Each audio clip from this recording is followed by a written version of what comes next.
আসসালামু আলাইকুম রহমতুল্লাহি বারাকাতু। Okay, let's go. কিতা খবর, সব ভালো আছেন? আমি আছি আলহামদুলিল্লাহ ভালো। আজকের দিনটা শুরু হয়েছে আমার পানি সানিয়া সানিয়া।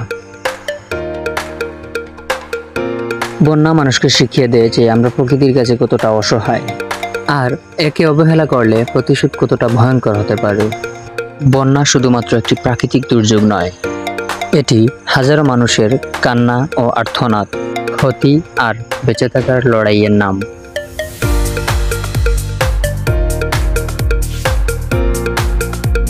প্রকৃতি যখন রাগে তখন তার প্রতিশোধ অনেকটা ভয়ঙ্কর হয়।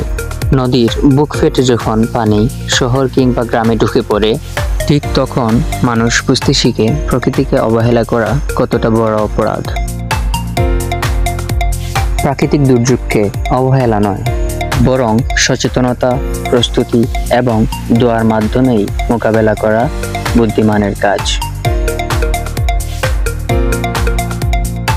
যাইরাম রিকাই বাজার বইনরে কোচিং সেন্টারও দিয়া তারপরে আমি ব্যাক করবো আমার ডিউটি। বইনরে কোচিং সেন্টারও দেওয়ার পরে আমি গেলাম স্কলার্স রুমও একটু দরকারে। এই শান্ত নদী খুব ভয়ঙ্করভাবে রূপ ধারণ করছে।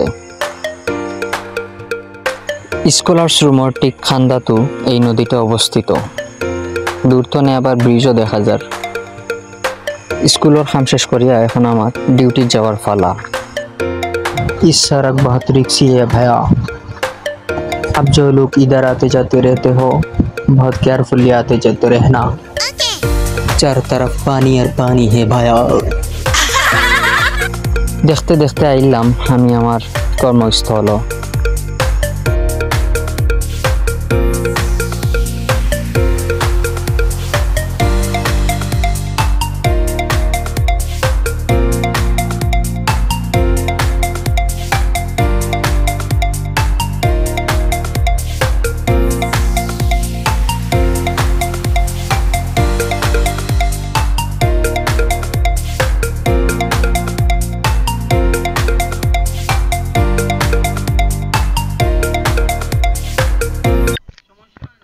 আমরা মৌসুফ ভাই, আমরা সিনিয়র স্টাফ, আমরা আমাদের ডিমল্যান্ডের ভাই, আপনি কিছু বলেন।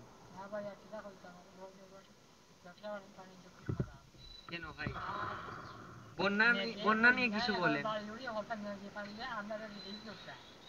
আমরা রিলিফ হাজারি বাস্তা তো কোনটা বাজার আর কোনটা বাজার আমরা কেন কোনটা নাই। আপনারা দিলে আমরা আপনার বাসায় কি পানি উঠেছে? আর ভাই এখন জায়গায় পানি আইতে সালাম না হামদা আইয়া আইয়া মুশকিল করে তখন পানি ইন্টার পানি হইলে কমলে আমরা বাসে বাড়াইতাম। তখন আইতে তোমার ফ্যান বন্ধি আর ইয়ে রাস্তা আইয়া ফ্যান দিচ্ছি আবার দিন দিয়ে আইতে ওই লোক কারণে আজকা দিজা मैं गरीब हूं। তো আজকের ভিডিও তখন পর্যন্ত আসলো। সব ভালো থাকুকা, ভালো রাহুকা। আসসালামু আলাইকুম।